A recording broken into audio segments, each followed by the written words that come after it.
নমস্কার। জ্যোতিষ পরিবার astro family চ্যানেলে আপনাদের সবাইকে স্বাগত। আজকে যে বিষয়টা নিয়ে আলোচনা করব সেটা হচ্ছে সরকারি চাকরি।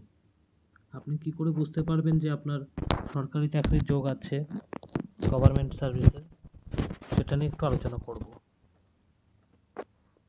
আর আজকে যে হাতটা নিয়েছি সে হাতটাতে ভালো করে লক্ষ্য করুন। দেখবেন এখানকার যে ভাগ্যরেখাটা আছে না, চন্দ্র পর্বত নেই, এটা পুরো মণিমন্দির থেকে উঠে সোজা চলে গেছে শনি আর বৃহস্পতির মাঝখানে। এরকম ভাগ্যরেখা যদি আপনার হাতে থেকে থাকে তাহলে অতি অবশ্যই আপনি সরকারি চাকরি পাবেন। এমনকি সেই চাকরিটা আপনি যে পাবেন, আপনার পোস্ট অনেকটা উপরে, উঁচু পোস্টের চাকরি পাবেন আপনি।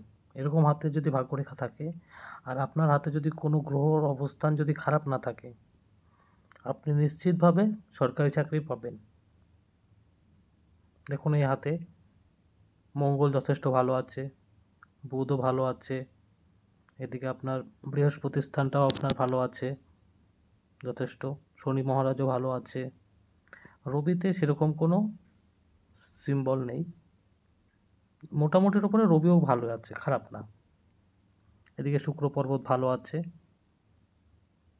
এরকম যদি আপনার হাতে থেকে থাকে, প্রতিটা গ্রহ যদি ভালো অবস্থানে থাকে আর ভাগ্যরেখা যদি আপনার ঠিক মণিবন্ধ থেকে উঠে এরকম, আপনার মণিবন্ধ থেকে উঠে যদি এরকম বৃহস্পতির স্থানে বা শনির স্থানে চলে যায়, আপনি 100% আপনি সরকারি চাকরি পাবেন।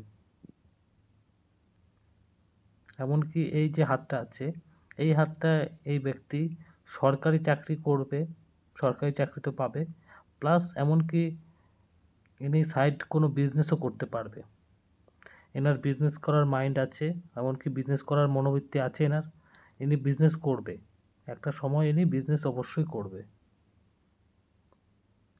আজকে এই অবধি, নমস্কার। আর আরেকটা কথা বলবো, যারা আমার এই চ্যানেলটা সাবস্ক্রাইব করেননি তারা অতি অবশ্যই সাবস্ক্রাইব করে নেবেন চ্যানেলটাতে, প্রতিদিন নতুন নতুন ভিডিও আপলোড পাওয়ার জন্য।